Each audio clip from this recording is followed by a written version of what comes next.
The growing chasm between the president and the wayward DOJ comes as more on the radical left are calling for the president's impeachment, an idea the president's attorney, Rudy Giuliani, says would not sit well with the American people.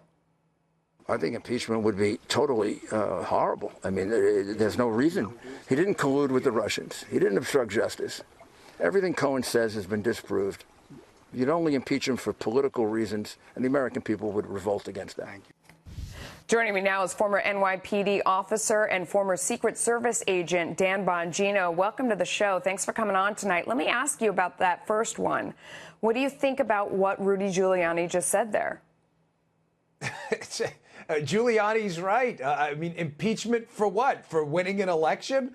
You're supposed to be impeached, according to the Constitution, for high crimes and misdemeanors, not no crimes and no misdemeanors. The only crime Donald Trump committed was winning an election. I'm using crime in air quotes, obviously. I mean, this is absurd. What did he do wrong? There has been no evidence of collusion, the big conspiracy theory on the left and by some figures in the media. No evidence of that at all. All we've gotten are taxi cab confessions and other nonsense stuff that really speaks to things we already knew about Donald Trump. He wasn't dishonest about who he was before he became president. This is an outrageous line that's going to backfire against the Dems if they continue with it. And one more thing.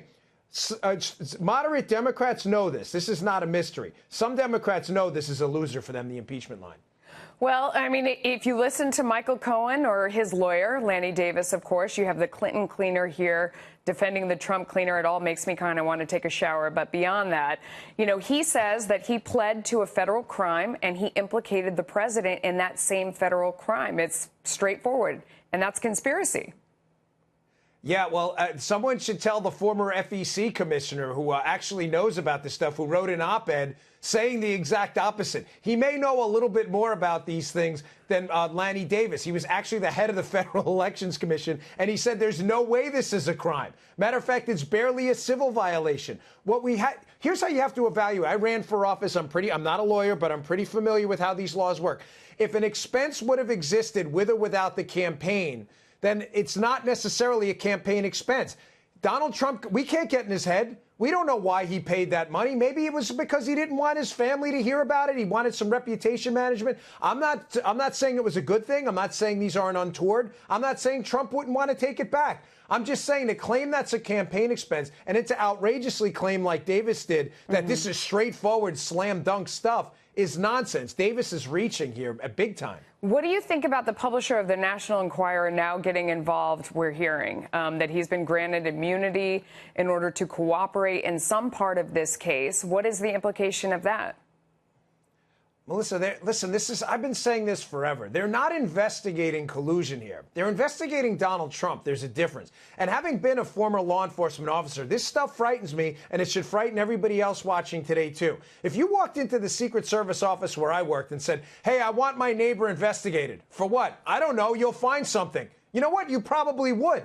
But you don't do that in a constitutional republic. The National Enquirer, Mr. Pecker there, and him all of a sudden being given immunity to testify against Donald Trump, you have to ask yourself, when is this going to end? Who's next? Who gets immunity next? They're looking for Trump. They're not looking for a crime.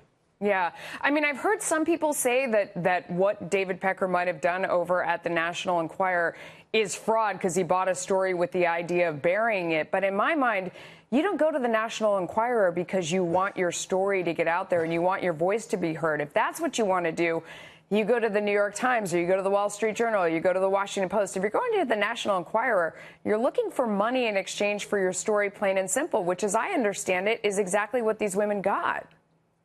Right. Melissa, this isn't National Review. I mean, it's the National Enquirer. I mean, are we seriously shutting down the country for about a year and a half now? I mean, not exactly. We're not shutting down the country, but this is unquestionably taken a deep toll on the country's collective psyche, this collusion investigation, which was supposedly what's this about. Is this what we're up to now? Michael Cohen's taxi medallions, National Enquirer stories about Stormy Daniels. I mean, this is what We have to ask ourselves at some point, is this really worth it? This is what blew up, candidly, in the Republicans' face during the Clinton years. They'd had enough. Well, they were like, okay, I don't know if the Democrats have learned that lesson. I don't know if other networks have learned that lesson. If you look at CNN and MSNBC, they use the word impeach or impeachment 222 times around this story.